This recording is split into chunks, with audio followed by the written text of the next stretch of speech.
திருச்செந்தூர் ஆண்டவனே வேல் முருகா, தினம் உனக்கு நன்றி சொல்வோம் மால் மருகா.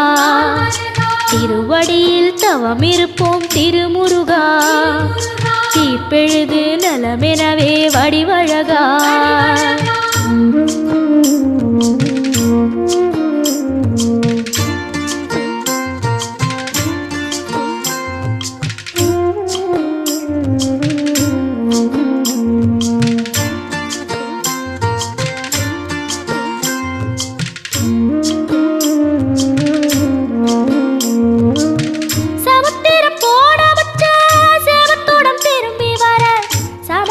சாமி